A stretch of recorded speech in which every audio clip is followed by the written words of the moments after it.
14 жасқа толған балаларға арналған.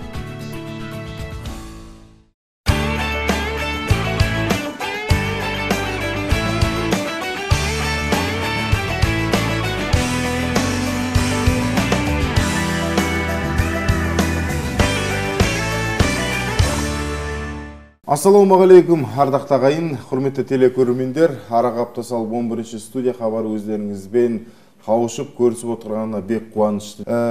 Студия төрінде бүгін тағы да әдеттегідей екі жүргізуші Талғат Меңдібай және мен Дәулетхан Мұратұлы. Бүгін хабарымызды бастайық. Әдеттегідей әлемнен сәлем айдарынан бастасақ. Линч соты деген бар, яғни ақш-та 55-ші жылы бір 14 жасар қара нәсілді жігітті біреу бір қыз әкесіне айтқан ғой, мынау маған тиісіп жүр деп ше. Соны ана әкесі бар, сосын басқа бір нелер бар, намыстанып жаңағы қара нәсілді жігітті ұрған ғой, ұрып өлтіріп тастаған. Сөйткенде сот болған кезде ананы ақтап алып шыққан ғой. Өйткені оған ол мотив берді деп ше. Сондықтан енді сол процесті әлі күнге дейін қабылдап келген ғой, я солай деп. Бірақ осы кеше ғана сояқтың конгрессмендері жиналып сол процесті жоққа шығарып ана кісіні кінәлі деп шешім қабылдап ше. Ол кісі бар ма екен? Енді жоқ қой енді, бірақ негізі деймін да, бірнеше жылдан кейін ше. Ақш-та сондай бір қызық заңдары бар. Мысалы бізде қара нәсілдіні көрсе, бізде оны бір мазақ қылмайды. Анда енді өздерінің бір ренжитін сөзі бар ғой, енді N-нен келетін. Сол сөзді айтуы мүмкін, бірақ оны бір андай бір жаман оймен айтпайды да, біздікілер оны қызық көріп айтады, суретке түседі барып, әңгіме айтады барып. Сол айтылу керек деп ойлайды. Андай бір қызық көріп, бірақ оны бір сен қара екенсің деп төмендетпейді да. Мысалы біздің бір жақсы жеріміз ше. Жалпы посткеңестік елдердің бір жақсы жері. Көбінде сол расизм сол Европада, сосын жаңағы ақш-та байқалады да. Ксенофобия деген бар, ксенофобия яғни бір өзіңе жат нәрседен қорқу ше. Сондықтан бізде бір артықшылығымыз, біз нәсілге сосын адам түсіне қарап бөлмейтінімізге мен қуанам. Өйткені оған өзімде көзім жетті, бізге де мысалы келеді ғой, бізге қара екен деп төмендеп, бізде қайта оны қызық көреді, онымен танысқысы келеді, онымен бір сөйлескісі келеді да кәдімгідей. Осы Американы айтып отырсың ғой сен. Американың енді ақш-тың енді штаты көп қой, соның әртүрлі штаттарында әртүрлі өзінің заңдары бар да, бекітіліп қойған. Штаттық заңдар. Сол штаттардың кейбір заңдарына қарап отырып күлкің келеді да енді. Мысалға жаңа көшеде тұратын қарапайым не бар ғой, кран, яғни жаңағыдай пожарный кран дейді ғой, өрт сөндіру крандары құрылғыларына крокодил байлауға болмайды деген заң бар екен. Сол сияқты жаңағы темір жолдың рельсінің үстіне тұз себуге болмайды. Кәдімгі заңмен қудаланады екен да сондай нәрсе. Біреу барып сөйіп жүр, біреу крокодил байлап жүр дейсің ғой. Сондай сияқты нәрселерді енді қызық қарап отырсың. Біреу ішіп шығара салды ма? Бізде де ондай заң шығарушылар бар ғой, ішіп отырып.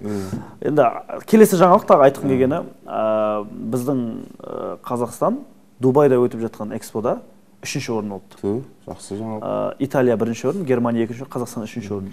Сосын презентация, өз елін презентациялаудан 1-ші орын алыпты. Сондықтан енді кеше бір сұхбат берген үлкен көлемде Қазақстанның Наурыз көжесін 100 литр дайындалып, сояқта ішіліпті. Сояқтағы біздің асханашылар айтады екен, 80% біздің кухня, 20% осы жергілікті кухнядан тамақтар желініп, жаңағы жылқының етін арабтар Дубайда қонақтар көп жеген екен. Өте көп адамдар, неше адам деді, миллионға жуық адам біздің көрмені көріп кеткен екен. 55 шара өткен, оның 16-сы келісім шарттар, сосын халал сертификаты бойынша, сол бойынша да келісімдер болған екен. Бірақ құны, қатысудың құны, біздің елдің барып ол Дубай экспосына қатысудың құны 8 миллиард теңгені шығарған екен. Енді бұл бір жағынан мен құптаймын, өткені біздің әлемдік деңгейдегі еліміздің былай айтқан кезде пиарына, имиджіне жұмсалып жатқан ақша ғой. Ол құптарлық істеп ойлаймын. Жаңа біз алдағы уақытта қазір бізге экономист келеді қонаққа. Сол экономистпен де осы әлемдік деңгейдегі Қазақстанның нарығы төңірегінде әңгіме өрбітетін боламыз. Осы тұрғыда да біздің Қазақстанның имиджі қаншалықты мықты қалыптасса, соншалықты біздің экономикамызға да ол тікелей септігі бар деп ойлаймын. Менің ойымша ол жұмсалған қаражат алдағы уақытта бірақ екі есе бізге қаржы қайту керек та, ол туристер есебінен. Есеп сондай. Ең басты есеп сондай, бірақ ана кеше Токио олимпиадасында болмаса болды, ақша жұмсалып барып қыдырып қайтып селфи түсіп, біз Дубайда болдық, біз Бурж Халифаны көрдік. Жоқ, енді қазір енді өзің айтып отқан жоқсың ба, үшінші орынға шықтық деп, яғни нәтиже бар. Нәтиже бар, бірақ дегенмен де сол нәтижеден бізге дивиденд келсе деген ой ғой, бір скептицизм емес, жай ғана прагматизм ретінде айтып отқаным. Менің жаңалықтарым осы әлемнен. Енді елдегі жаңалықтарға оралсақ, оның ішінде өңірдегі өзіміздің жаңалық. Облыстық бюджеттен 21 миллион 700 мың теңге мына біздің көшедегі автобустың аялдамаларында тұрған тақтайшаларда, ақпараттық тақтайшаларға яғни жұмсалған екен дейді. Бұл нақты ақпарат. Енді бұл тақтайшаларда не шығады, сенің ойыңша, қалай ойлайсың? Қандай ақпараттар таралады? Яғни автобустың келу кетуі, қай автобус қашан келеді, одан да бөлек. Оны жарнама ретінде де қолданады, мысалы, дұрыс па тақтайшаларды? Ол, яғни, бұл да қарап отырсам, негізгі өзінің жұмсалған қаражатын алдағы уақытта жарнама ретінде адамдар ақша салса, ол қайту керек деген ниетпен жасалып отқан дүние деп ойлаймын өз басым. Сен өзің ойың қандай? Енді burada бізде біздің қалада күшті идеямен келеді да барлығы. Ой, сквер салам, тал отырғызам, бірдеңе деген сияқты, бірақ талдарды егіп кетеді да, оны суару ретінде шешпейді. Енді бізде осындай аялдамаларды егер жарнама беретін болса, жеке кәсіпкерге беру керек сияқты.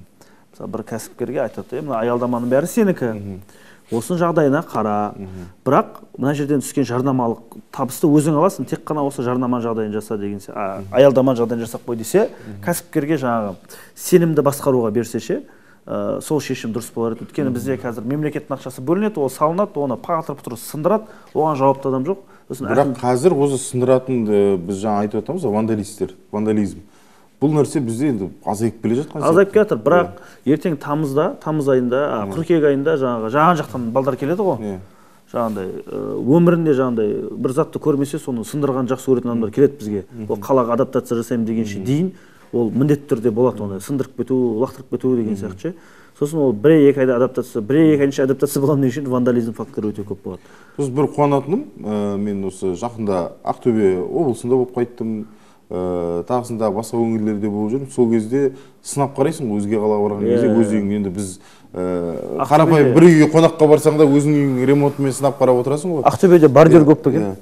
Бордюрдан бұрын ол жақта жолдарының нашарлығын тілге тиек еткім келеді. Яғни біздің Қызылордамен салыстырған кезде, мен оны жаңа төмендетіп, не алып жатқан дүнием жоқ, бірақ мен қуанып, мақтанып еткім келеді. Біздің Қызылорданың жолдарының, ішкі тазалығының, жаңа сен скверлердің, парктердің арнайы, алаңқайлардың жалпы қойылуы, тазалығы, олардың былай дизайнерлік тұрғыдағы дүниелері көңіліме шығады да менің. Мына орталық Айтекебе көшесімен жүрсек те, кәдімгідей бір үлкен мегаполистің көшесіне кетіп бара жатқандай кешкі уақытта сезінесің өзің өткен. Жаңадан салынған үлкен көше тағысындағы дегендей. Осындай бір жаңашылдықтар, алдағы уақытта жасалатын жаңашылдықтар біз көңілімізге бір қуаныш ұялатады. Себебі, расымен де біз бай өңірлердің біріміз. Қай тұрғыдан алсақ та, рухани тұрғыдан алайық, материалдық тұрғыдан алайық, енді бізде мұнай шығады тағысындағы дегендей, уран шығады. Алдағы уақытта мінекей сол уран мұнайды өндіріп жатқан компаниялардың да менің ойымша септігі тиіп, одан да әрі қарай біздің қаламыз, облысымыздың көркеюіне жұмыс жасауымыз керек сияқты. Содан кейін бір турист, алдында мен оқып қалдым, постын блогер турист, яғни велосипедпен осы Қазақстанды аралап жүрген турист деген, соның өзі тілге тиек айтып өткен. Қызылорда облысының төңірегінен Арғыбас, Арал мен Жаңақорғанның ортасы өткен кезде мен жолдың мықтылығына, қаланың, аудандарының ішіндегі жолдардың тазалығына, жаңағыдай ойық-шойық жерлердің жоқтығына таң қалдым. Және де әр ауданның дейді, Аралдан бастап Жаңақорғанға дейін кіре берісіндегі аркалары бірдей дизайнда салынған, және де барлығы жаңағыдай бір-біріне ұқсас, яғни біркелкілік салынған дейді да, бірыңғайлық. Енді бұның өзі үлкен былай қарап отырсаң, ішкі туризмнің дамуына септігі тиеді. Осы тұрғыдан. Енді тағы да бір жаңалық, осы көктем келсе, бүкіл Қазақстанның осы төтенше жағдай министрінің бас ауруы осы деп ойлаймын. Яғни мына солтүстік жақтарда әсіресе қардың көп жауғаннан қар суы ериді, ергеннен кейін оны істейді, су жаңағыдай ала бастайды. Қаланың ішінде де сондай жағдайлар орын алады. Мына мысалы кеше әлеуметтік желіде көріп отыр, осы Ақтөбе облысында тағы тілге тиек етейік. Қардың көп жауғандығы соншалықты қар енді қазір күн жылай бастады ғой. Ерігеннен кейін көшедегі суларда адамдар бір әйел кісі батып кете жаздап төрт еркек құтқарып алған ғой. көшедегі судың ішіне. Қардың суы қарап отырсаң. Мысалға бұл нені көрсетеді? Бұл дегеніміз сол жергілікті басқару органдарының уақытылы өздерінің қызметін дұрыс істемегендігін көрсетеді. Енді біздің өңірде қар қуанышқа орай, мүмкін өкінішке орай көп жаумайды. Қыстың өзінде де біз қарда сирек көреміз. Қар жауса кәдімгідей қуанышпен қарсы аламыз, үлкен мерекемен қарсы аламыз ғой. Бірақ осы қардан кәдімгідей көз ашпай отқан өңірлеріміз бар. Ол бірнеше жақсы, жердің тыңаюына, алдағы уақытта жаңағы егістіктің бітік шығуына деген секілді. Бірақ бір жақсы жаман жер жаңағыдай да. Осы тұрғыда біздің осы төтенше жағдай министрлігіне тікелей осы жауапты нәрсе болғаннан кейін дұрыс қарау керек сияқты, салғырт қарамай. Оның үстіне осы көктем келсе, бізде жылда Сырдарияның тасуын тілге тиек ететін едік. Бірақ өкінішке орай Сырдарияның өзі де бізде тартылу жағдайында тұрғандығы рас. Негізі бір ішкі сулар деген бір нелер бар ғой, тартылады, кетеді. Мысалы, Қамбашқа су толыпты. Бірнеше жылдан бері Қамбаш тартылып қалған тұғын. Қамбашқа су келіп, кеше Арал халқы мәз болып, соған бір не қылып жатыр да, мысалға. Сондай бір заңдылық бар сияқты, Дарияда да, Аралда да қайттан бір орнына келетін секілді өткен. Қамбашта кеше мысалға судың толуына байланысты мұздардың барлығы бүйтіп жағаға шығып, бір әдемі табиғи арт-хаус көрінісі көрінді ғой. Бірақ енді оның ар жағында енді ериді ғой ертең. Оның жан-жағында қанша тұрғын бар? Жоқ, енді ол Аралдың тұрғындары судың келгеніне қуанбаса, судың көп болғаны қуанбаса өкінеді деп айта алмаймын. Өйткені ол жақта су тапшылығы өте қатты сезіледі. Кешеде білесің ғой, қуаңшылық болған кезде қаншама мал қырылып, төтенше жағдай жарияланып ол ауданда. Сондықтан лайым әйтеуір су көп болсын бізде. Енді тағы бір айтатын нәрсе, әлемде, кино әлемінде ең маңызды жағдай ол бәрін көзі қарап отыратын Оскар сыйлығы ақш-тағы. Ол бір артистердің, режиссердің, жалпы киноиндустриясында жүрген барлық мамандардың бір андай шыңы да, марапаттың шыңы енді. ақш-қа әсіресе. Сөйтсе сол Оскарда баяғыдан бері ұсынып жүрген Уилл Смит деген атақты актер бар ғой, сол өзінің алғашқы статуэткасын алды. Бірақ дегенмен де бір келеңсіз жағдай орын алды да. Енді ол жақта стендап өнері өте қатты дамыған, әзілдейді сөйтіп. Уилл Смиттің әйелі ауырады екен де, шашын тықыр қалады екен. Сөйтіп соған жаңағы бір комик әзілдейді ғой енді.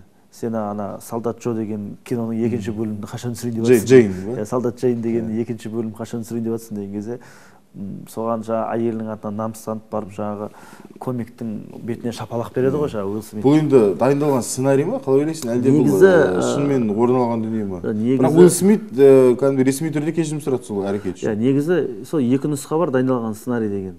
Бірақ менің ойымша бұл дайындалмаған сияқты. Өткені жақсы. Бірақ шынайы ұрды ма сол жерде? Негізі шынайы ұрғандағы барып ұрды ғой енді. Шынайы ұрды. Мысалға көп каналдар үлгермей қалды. Білмейді да ондай болатын жаңағы. Цензура жасап үлгермей қалды, дыбысын өшіріп ше. Өткен ішінде боқтады, оның бәрі шықты. Кейбірлер үлгерді, кейбірлер үлгермеді. Енді айтқым келіп тұрғаны, негізі өнер адамдары қандай деңгейде болса да өзін ұстау керек қой. Өзін ұстау керек. Не айтып жатса да ше, сахнада ол өздерінің мәдениеті сондай ғой. Олар адам өліп жатса да әзілдейтін адамдар ғой.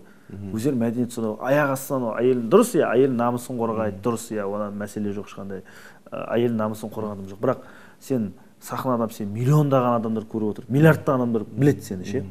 Сен барып орада ондай әрекет жасауың өздерінше жаңағы біз абьюзингке қарсымыз, біз агрессияға қарсымыз дейді, бірақ өздері жасаған кезде барады кешірім сұрай салады да дым болмағандай жүре береді ше. Бірақ біреулерді неге салады жаңағы талқыға салып. Голливудты тілге тиек айтып қалдым. Енді бізде алдағы уақытта осы Голливуд киноларының Қазақстанда көрсетілуі тұрғысында үлкен сұрақтар туып жатыр. Ол неге тікелей осы дубляж мәселесіне қатысты. Яғни осыған дейін бізде енді көрші мемлекеттің дубляждалған фильмдер келетін, Голливудтың енді белгіленген санкцияларға байланысты ол фильмдер, ол Disney тағысындағы сияқты үлкен ірі компаниялар Голливудты ол жақпен келісімшартты бұзды, яғни тоқтатты. Демек, бізге де ол үлкен септігін тигізеді. Кинотеатрлар дабыл қағып жатыр, кинопрокаттың азаматтары дабыл қағып жатыр, кинопрокатчиктер, яғни біз алдағы уақытта киноны тоқтататын шығармыз, кинотеатрлар жұмыс тоқтататын шығар, тағысындағы деген сияқты. Бұл біріншіден енді мен жақсы жағын айтып өтейін. Жақсы жағы менің ойымша қазақстандық кино өндірушілерге үлкен мүмкіндік. Яғни өздерінің осыған дейінгі шығара алмай біз Голливудтық киноларға жеңіліп қалып жүрміз, отандық киноны қолдайық деп жүрген кинопродюсерларымыз жетеді. Соларға үлкен мүмкіндік. Яғни біріншіден сценарийдің мықталу керек ол үшін, екіншіден киноның мағынасына мән берілу керек, сапасына мән берілу керек. Осы арқылы біз өзіміздің ішкі нарықта бір көтеріліп алсақ, ол киномыз алдағы уақытта үлкен деңгейге шығады деген ойдамын. Екіншіден, біздегі дубляж жасайтын бірнеше жеке компаниялар, аутсорсинг компаниялар, продакшндары бар. Оларға да үлкен мүмкіндік болып отыр. Осы тұрғыда осы екі жас, былай айтқан кезде дубляж жасайтын продакшн кеше мына үлкен әлеуметтік желіде талас жүргізіп жатыр да. Қарапайым ғана қысқа Бэтмен киносының трейлерін алып, соны өздерінше қазақша дубляж жасаған.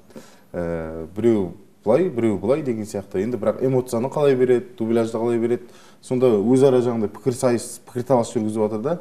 Негізі ол былай берілу керек, ол Бэтменнің эмоциясы былай берілу керек деген секілді. Оның барлығы, ой екеуі де бірақ сол министрлікке сілтеме жасап отыр. Міне бізді көріңіздерші, біз алдағы уақытта өзіміз дайынбыз. Біз ешкім тәуелді емеспіз. Біз қазақ тіліне аударсақ Голливудтық кино. Мен екі қолымды көтеріп барарым ондай киноға. Бұл тілдік біздің қазақ тіліміздің мәртебесін тағы да бір асқақтай түсуіне үлкен мүмкіндік деп ойлаймын. Осы мысалға Голливуд кинолары қарсы емеспін, келсін, бірақ осы қазақ тілінде дубляждалып көрсетілсе, өте тамаша емес па қарап отырсақ. Дұрыс айтасыз. Осындай мінекей күшті жаңалықтардан кейін біз қонаққа кезек берсек деп отырмын. Талғат, ол қонағымыз экономист бүгін келетін. Біз ол экономист не айтамыз? Біз осы жасыл қағаздың доллардың яғни біресе бағасының өсіп, біресе түсу, жалпы мына курстың бір ортақ жүйеге келмей тұрғандығы тұрғысында үлкен әңгіме өрбітетін боламыз. Осы құрметті телекөрермендер, студия қонағына кезек берсек. Құрметті телекөрермендер, студияға қонағы келіп жанымызға жайғасты. Олай болса таныс болыңыздар. Қорқыт Ата атындағы Қызылорда университетінің оқытушысы, экономика ғылымдарының кандидаты Абай Шайныров мырза. Абайге қош келдіңіз. Қош келдіңіз. Қош келдік, қош көрдік. Енді экономисті бүгінгі бағдарламамызға шақырудағы бірден бір себеп, өзіңізде іштей пайымдап отқан шығарсыз. Қазіргі таңда әлем көз салып отырған, оның ішінде осы Қазақстанның өзінде де біраз әңгімеге арқау болып отырған осы жасыл қағаздың құнының бірде өсіп, бірде түсуі. Біреулер айтып жатады, жасыл қағаздың құны өссе болды, тауарлар да өседі, түссе бірақ тауардың бағасы түспейді. Ол неліктен деген секілді. Енді жалпы экономист маман ретінде өзіңіз пікіріңізді білейік, аналитикаңызды тыңдайық деген ниетпен шақырып отырмыз. Алғашқы сұрақта осының төңірегінде болған заңдылық деп ойлаймын.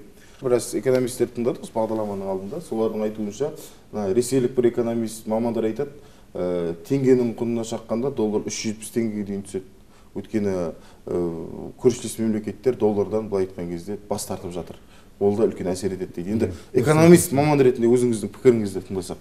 Өздеріңіз білесіздер, доллар ол дүниежүзілік валюта есептеледі. 1940 жылдан бері мына дүниежүзілік елдер осы валютамен есеп айырысады, кез келген жаңағыдегі сауда, басқа операцияларында. Дұрыс па? Бізде ол дүниежүзілік сауда қатысамыз және де әртүрлі ұйымдарға мүшеміз. Сондықтан біз Қазақстан кеңінен пайдаланады бұл валютаны, доллар валютасына. Енді қарап отырсаңыздар, біз енді өздеріңіз білесіздер ғой, мына таможенный союздамыз 2011-ден бері. Мына Ресей бар, көрші елдеріміз бұрынғы СНГ-ның, ТМД елдерінің. Солардың даже арасында біз осы есептескенде біздің кәсіпорындар осы доллармен есептеседі. Ол деген сөз не? Әлі ол доллар дүниежүзі елдері әртүрлі әрекет жасап жатыр осы доллардан балама валютаны табуға да. Өйткені бұл доллардың күші қазір дүниежүзі елдерінде қаржы нарықтарында алсақ та, товар нарықтарында алсақ та үлкен үлес алып кетті да, үлкен үлес. Жаңа айтып отырмын ғой, біздің өзіміздің елдердің арасында, мына Евразия экономикалық одақ елдерінің арасында бір-бірімен қарап отырсаңдар, мына торговый сауда баланстарын осы доллармен есептеседі. Ары қарай өзінің валютасына не алады.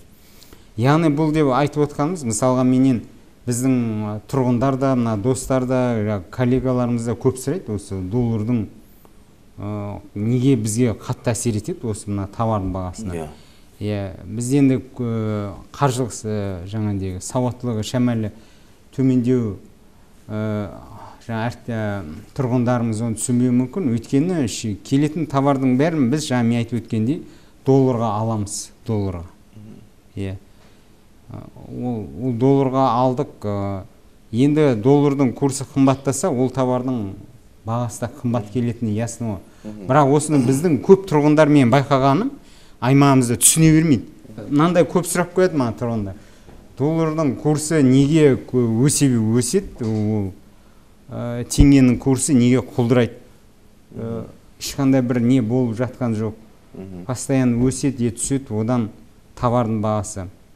Енді бұл жерде айта кету керек, мынандай нәрсені. Біз енді негізінен шикізат сатушы мемлекетпіз, дұрыс па? Мұнай, газ, әртүрлі металл, ресурстар сатамыз. Оның ішінде ауыл шаруашылық өнімдерінде экспортқа шығарып жатыр. Соның бәріне біз осы доллар қаяқтан келеді? Ол доллардың не қатысы бар деп даже біздің студенттер сұрайды талғат. Доллар ол содан келеді. Доллар көп тұрғындардың, көп адамдардың ойы бойынша ол доллар банкіде жатады деп ойлайды бізге.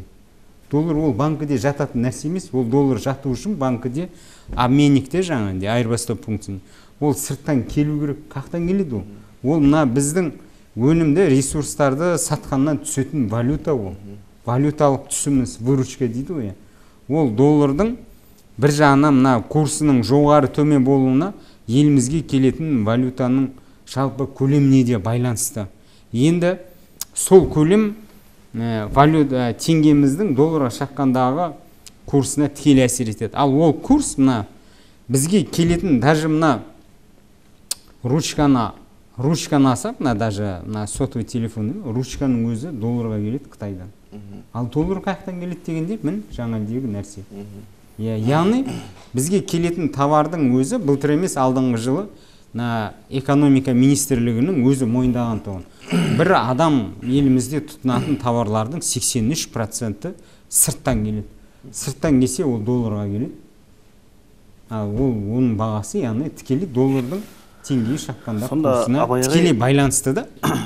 Мысалға, елде доллар көп болса, оның құны көп бола ма? Доллар азайған сайын, елде пайдаланушы азайған сайын, оның құны да азая ма? Қалай жүреді ол? Дұрыс, жақсы сұрақ. Жалпы елімізде қор биржасы бар Алматыда. КС дейді, КЕС дейді, білесіздер оны.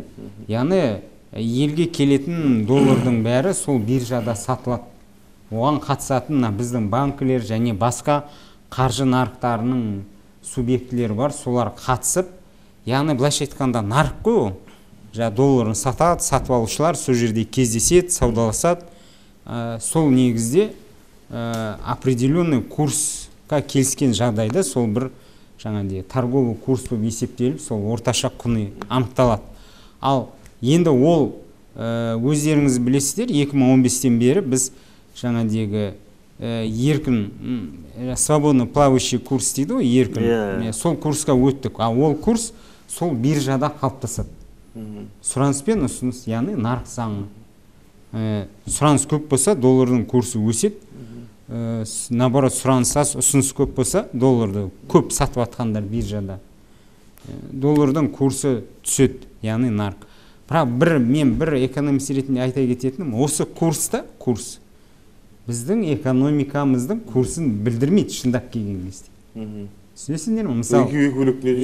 Мысалы, бір күн курс жаңаде 450 болып тұрды, талғат. Ертесіне 520 болып кету мүмкін 10 күнде. На самом деле біздің экономикамыздың экономикалық жағдайымыз 15 күнде ондай өзгерген жоқ қой, келісесіздер ме? Бұл яғни сол нарықтағы доллардың сұраныс пен ұсынысына ол сомен анықталады. Және ол дүние жүзінде де солай, жігіттері. Дүние жүзінде де фондовый биржаларда ол солай. Доллардың құнын дейді да, енді ұстап тұру үшін бәленбай қаражатта жұмсалады екен да, былай қарап тұрсақ. Осы дүниені бір түсіндіріп беріңізші, неліктен оның құнын ұстап тұру үшін біздің мысалға қазынамыздан қаражат жұмсалады. Енді жаңаде айттым ғой, қор биржасында сұраныс пен ұсыныстың негізінде, яғни доллардың курсы анықталады. Енді мысалы кеше өздеріңіз білесіздер, геосаяси жағдай не болып жатқанына, Россия мен Украина соның салдарынан батыс елдері Америкадан бастап әртүрлі санкция, Россиямен қатынастарының шиеленістерінің күрделегені сонша әртүрлі санкция күн сайын өсіп жатыр да. Яғни осыған байланысты, яғни осы жағдай мына қор биржасында жалпы үлкен дүниежүзілік нарықтарда бұндай геосаяси жағдайлар мына экономикаға, нарықтарға, әртүрлі нарықтар тікелей әсер етеді. Өйткені соған байланысты мысалға девальвационный, кризисный ожиданиялар болады да. Халық әртүрлі жаңадегі игроктар дейді, қаржы нарықтарындағы, экономикадағы, әртүрлі нарықтарда. Солар өздерінің жаңадегі спекуляция арқылы пайда табу үшін немесе мысалы тұрғындардың өздері де бізде кеше жүгірді ғой доллар сатып алуға. Неге? Өйткені өздерінің жинақтаған жаңадегі теңгелері құнсызданып кетпес үшін доллар алып қояйын, сол арқылы сақтайын дегенде ожидание, күтім болды да халықта, даже халқымыздың солар көп болды қазір. Сол бартта жүгірді. Міне спрос көбейді ма? Ал нарықта оны қанағаттандыратын ұсыныс жоқ қой. Осындай кезде біздің мына ұлттық банкіміз, ұлттық қордағы ақшамыз бар, және ұлттық банкінің өзінің алтын валюталық резерві бар ғой. Мысалы сонда 35-37 миллиард доллардай бар. Сол арқылы мысалы биржада ана сұранысты жабу үшін ақша шығарып сатады. Былайша айтқанда нарыққа тікелей әсер етіп отырады да, яғни. Жаңадегі мына резкий колебаниясын болдырмау үшін теңгеміздің. Яғни ол валюталық интервенция дейді. Доллардың курсын мынандай резкі түсіп өсіп кетпеуін болдырмауға тырысады да. Ендеше бізде долларлық миллионерлер бар ғой. Солар сондай нәрсені қолдан жасауы мүмкін ба? Қолдан сұраныс тудыртып, бағасын өсіріп жіберуі мүмкін ба? Сондай бір спекуляция жасауы мүмкін ба нарықта? Енді қазіргі кезде, соңғы кездер өздеріңіз байқап жүрсіңдер, фейк ньюс дейді ғой. Жалған ақпарат тарату. Мысалға өздеріңіз көріп жатсыздар, мына Каспий банкіне алдында болды, және басқа банктерге де болды ғой. Ол мәселе, ол сол мына нарыққа, сол қор биржаларында және басқа биржаларда отқан үлкен игроктар, капитал үлкен игроктар, сондай әртүрлі жаңағыдай жалған ақпараттар тарату арқылы сол нарықта сұранысқа, ұсынысқа әсер етуі мүмкін қолдан. Неге? Онда яғни түп негізгі мына нарықтағы бағалы қағаздар, сол мына доллардың курсын түсіру, өсіру үшін, яғни содан өзіне пайда табу үшін де ондай көбірек қолданылатын әдістердің бірі ол қаржы нарықтан. Мысалға инсайдерский информация өтірік таратады, немесе жаңадегідей ақпараттық атака жасайды, әртүрлі жаңадегі әлеуметтік желілер арқылы или интернет көздер арқылы. Жаңалық шықты, осы Каспий дәлізі қазіргі таңда келісім шарт қойылып, жұмыс істейін деп тұр. Сол арқылы біз сыртта қазір тұралап қалған тауарларымыз бар, кіре алмай тұрған, соларға үлкен бір мүмкіндік туып тұр дейді. Енді бұл да бір осы жасыл қағаздың алдағы уақытта өзінің бір шекті деңгейіне түсіп, жағдайын тұрақталуына әсер етеді ме, қалай ойлайсыз? Каспий дәлізі енді неше мемлекет уже? Қазақстан, Каспийге қарайтын 5 мемлекеттің барлығы өз арқылы коридор ашып беріп отыр ғой енді. Дұрыс айтасыз. Мысалға кеше біздің де аймақ тұрғындар айтып, доллар түсті, неге өнімнің бағасы түспейді? Бұл вечный сұрақ та, сондай келісесіңдер ме? Халқымыз сұрақ қояды постоянно. Доллардың курсы түсті ғой енді. Бұған дейін де скачок болғанда неге түспейді? Жұмыртқаның қымбаттайды, өзіміздің тауықтар енді ол алдын қоя тұрып, мына қазіргі ситуацияны алсақ, қазіргі ситуация. Кеше мына шиеленістен кейін Россия мен Украина елдерін көп нәрсенің беті ашылды. Мысалға бізге келетін товарлардың бәрі шетелден, в основном через Ресей мемлекет арқылы келетінден белгілі болып байқадыңдар ма? Яғни логистикасы через Ресей мемлекеті болды. Ал енді санкция одан Ресей мемлекетінің өзі санкция жариялап, мына келетін каналдардың бәрі жабылды. Товарлар тоқтап қалды шекараларда. Соның есебінен де мысалы қазір товарлардың бағасының жаңағыдай долларға қатысы жоқ товарлардың даже доллар түссе де бағасы түспей жатқан сол. Өйткені мысалы Россиядан келетін логистикалық маршруттар уже басқа маршрутпен құра бастады. Яғни басқа маршрут, яғни ол қосымша біздің компанияларға логистикалық жаңағыдай орталықтарға қосымша шығындар алып кетті. Соның есебінен көпіне бағалар түспей қойды, наоборот өсе бастады. Доллардың бағасы түссе де, яғни транспорттық коридор дейді, логистикалық жүйелер дейді, яғни өзгерді да. Өзгерген сайын ол жерде басқа тарифтер, басқаша баға болады да уже. Мына енді сол бойынша біздің үкіметіміз көп жұмыстар жасады, жаңағыдегі бізге келетін товарлардың басқа дәліздерін ашу. Жаңа өзің айтқан дәліз ол бағаны төмендетуге ықпал етуі мүмкін. Жасыл қағаздан да бөлек біздің алтын қорымыз бар. Сол тұрғыдан қарасақ, алтынның да бағасы өсті. Бір 2 күннің ішінде аяқ астынан алтын бағасы өсіп кетті. Соған үлгерген адамдар қуанып жатты, бөркін аспанға лақтырып, алтынды арзан бағада алып қалдық. Енді қорымыз бар деген секілді. Осы тұрда енді алтынның бағасы әлгі қазіргі уақытқа дейін өзінің әлі сол өскен бағасын межесін ұстап тұр. Алдағы уақытта ол да қаншалықты өсе түседі деген болжам айта аласыз экономист ретінде? Енді қазір мына экономикалық жағдай или қаржы нарықтарында жағдайға қарағанда қазір көп нәрсе осы геосаяси факторларға тікелей байланысты болып тұр. Оның ішінде алып қарасақ, жаңағыдай ресурстар, оның ішінде алтында бар. Олар, яғни айтайын дегенім, олардың өздеріндегі нарықтағы сұраныс пен ұсынысқа емес, мына геосаяси факторлар тікелей әсер етіп отыр. Ал геосаяси жағдай ол қалай болатыны қазір ешкімге белгісіз. Біздің елдің доллардан долларға жоқ деуге не кедергі?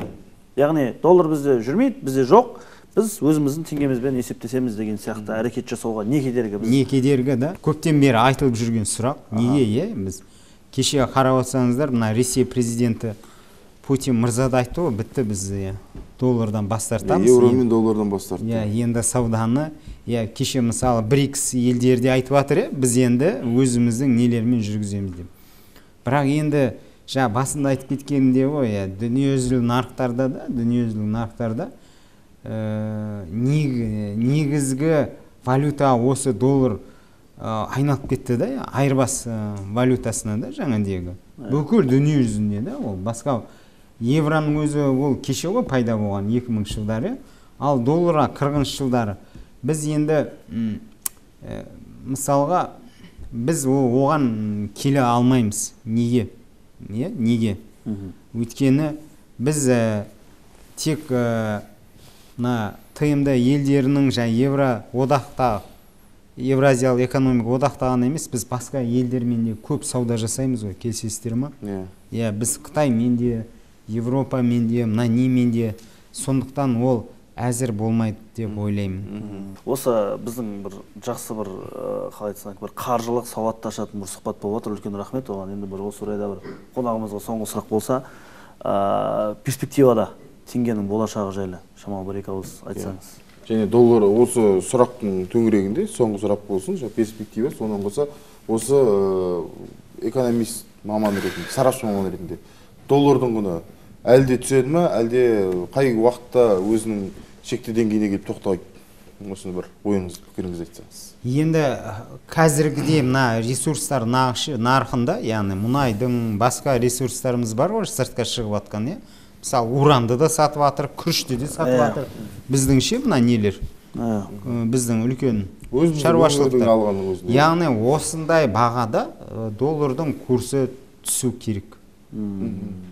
Ол экономикадағы заңдылықтар бар ғой біздің. Экономикада енді оның бәрін уақыт жоқ, мына жерде айтып. Көптеген заңдылықтар бар. Сол заңдылықтар бойынша түсу керек. Доллардың курсы ол басқарылады. Оған өйткені бұл экономикалық факторлардан басқа жаңағыдегі геосаяси факторлар бар. Жаңағыдегі экономикалық одағымыздың әртүрлі жағдайлары бар, оның әртүрлі жаңағыдегі тарифтеріміз бар, әртүрлі келісім шарттарымыз бар. Бірақ енді дәл қазіргі уақыт алсақ та, дәл қазіргі уақытта бәрі неге байланысты? Ресей мен Украина елдерінің арасындағы шиеленістің жаңағыдегі бейбітшілік түрде шешілу, бітімге келуіне байланысты. Бірақ бітімге келіп жағдай бірден түзеліп кетеді деп мен айта алмаймын. Өйткені мына батыс елдері қойған санкциялар, олар бірден алып тасталмайды ғой жігіттер. Ол санкция қою оңай, міне қазір, міне байқап отырсыздар ғой, санкция қойды. Ана экономикалық өзгерістер, нарықта өзгерістер, олар кейін қалпына келу да, олар біртіндеп болады. Кейбіреу даже 1 жылға созылуы мүмкін. Сондықтан көп нәрсе әрине мына саяси жаңағы геосаяси жағдайға байланысты мына жердегі. Одан кейін мына ары қарай нарықтардың түзелуіне, оңалуына байланысты деймін, көп факторы. Бірақ енді қазіргі жағдайда біз ұтымды выигрышный жағдайдамыз деймін, ресурстар жағдайында. Мұнайымыз анау, газымыз анау, металл анау, басқа ресурстарымыз. Бірақ енді бір нәрсе қынжылтады енді. Мына көріп жатсыңдар ғой, мына КТК трубопроводында жаңа ақау.